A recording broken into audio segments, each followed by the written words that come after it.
sports guy, LeBron. Why? Ain't no excuse. Why? We're going to talk about the king, but we are going to start with some huge news from the NFL because Tom Brady's favorite target, well, he's left the building. Rob Gronkowski announced his retirement on Instagram yesterday, thanking the organization, Bill Belichick, and the fans in New England. Gronk was a 5-time Pro Bowler, 4-time first-team All-Pro, and won 3 Super Bowls. Only Randy Moss and Jerry Rice had more touchdown receptions before turning 30. So, Shannon, were you surprised by Gronk's announcement? I was not.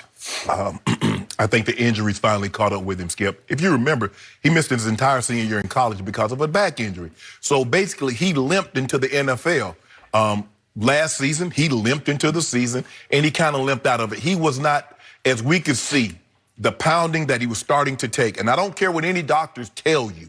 The more they open your body up, the badder it becomes. And we saw the surgery start coming with greater regularity. Skip, we had started to see him miss more games, and they were keeping him down for extended periods of time. And Gronk is only 29, about to be 30. Let that sink in now. In a normal life. You played till 35. Okay, go ahead. I played 14 years. Yep. He's a young man in normal walk of life.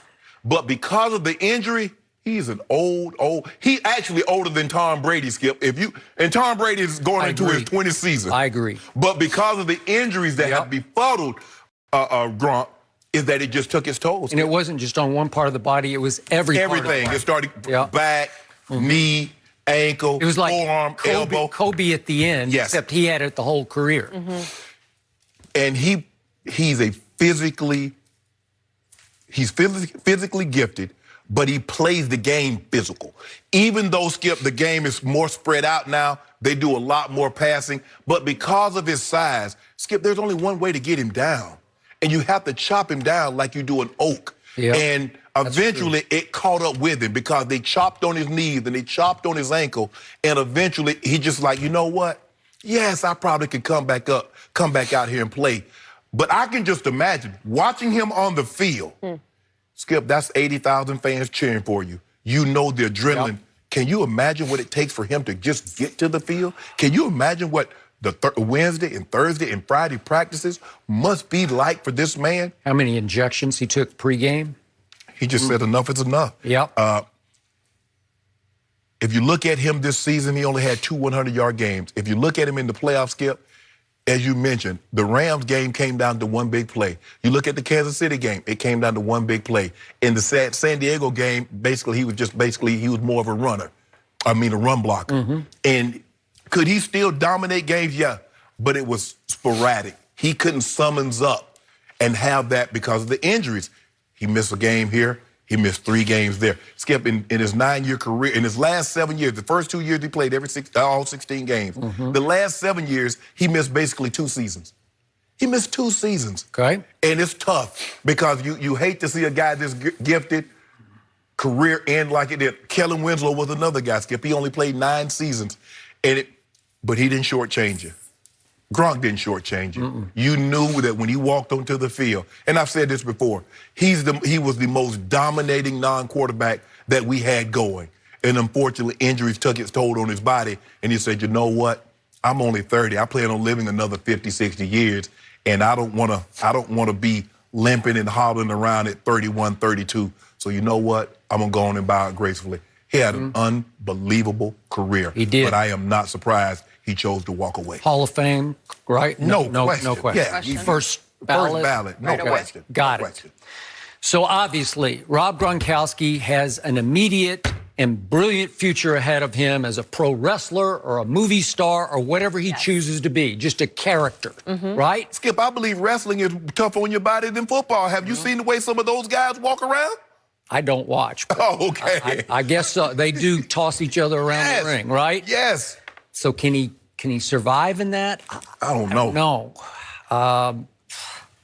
The point is he's going to segue right into a big new career. So he had that going for him, and a lot of guys, most guys, don't have anywhere near close to that. Right? you knew you might be able to do TV, but Right. you weren't sure you could do TV, Right, correct. right? Right. So it wasn't a slam dunk for you to say, here we go into my next career. Had CBS not called, I was taking my butt back to the NFL for year 15. Okay, there you go. Thank you. So it was the perfect way for him to go out. He caught the pass. It was really the only pass of the Super Bowl. It's 29 yards down the 2-yard line. The game was 3-3. It's mid-fourth quarter. Brady's being stymied by Wade Phillips and company the whole game, and he makes one throw that was a little bit ill-advised to me, because you had 3 Rams within striking range of this pass. You know, it's thrown into almost triple coverage. He dropped a dime on Gronkowski, who made a nice catch and gets down to the 2, and that was basically the ball game. Right. So what a great way to go out, because to me, that was Brady's greatest clutch throw in any of his Super Bowls, given the degree of difficulty, because he had been stymied the whole game. So you caught it, you capped it off, you did it, great way to go out. The surprise for me is that we didn't hear this a week after the Super Bowl, or maybe at the most 2 weeks after the Super Bowl. When he goes home, he unwinds, he has a couple of beers, and he says, finally, I just can't do this anymore. Correct. Why did it take this long? Because he's going to leave his quarterback in even more of a lurch than the quarterback is usually left in. Because to me, the degree of difficulty, excuse me, for Tom Brady at age 42 just continues to go up, harder, harder. Right. Because Jared Cook was out there on the market. It was reported that Belichick made a brief run at Jared Cook, but it didn't seem to turn his head or open his eyes to New England. Right. Because he's committed, even though he hasn't officially signed, to New Orleans. Right. So Drew Brees, Tom Brady, I guess it was pretty close, right? And the money's probably much better, I'm thinking, in New Orleans. I agree. Jared Cook is really good. Every time I've rooted against him, he has stung me somehow. He made that one catch. Of course, I could have made that catch. The pitch and catch. Oh, he went to Jared? He went to Jared. Yeah, right. He went to Aaron is where he went. But the point was, he's really good everywhere. Now, this would be his 5th team, so I don't get why Jared Cook keeps bouncing. Rams gave up on him. Okay. The Packers gave up on him. The Raiders are giving up on him. Yeah, Tennessee originally gave up on him. Yes. Okay, so what's that about? I don't know. But if we look at this, the Patriots made a run at Adam Humphries, who got a big deal to go from Tampa to Tennessee. So Brady didn't get him. Danny Amendola was briefly on the market. I guess he's still too expensive for Belichick, so there's no Danny Amendola. We got an aging Edelman, and you got an aging Hogan, and they did re-sign Philip Dorsett. Right. Okay. So is Hogan back? I don't even know if he's going to be back or not. Yeah, but, exactly. Okay, but that's a good question. So is Brady going to be reduced to continuing to dink and dunk to James White and Rex Burkhead? I don't know, because I'm looking at the tight end roster now. They did sign the immortal Matt Lacoste from your Broncos, who actually caught 24 balls for 250 yards and a touchdown for the Broncos last year, but that's going to be their big signee, other than, of course, they got Michael Bennett on defense. But I'm talking about for people to throw to. Jacob Hollister is still there on the roster, maybe. They also signed the immortal, these are wide receivers, Bruce Ellington and Maurice Harris. You're very familiar with both of those, I'm sure. Not really. Probably not.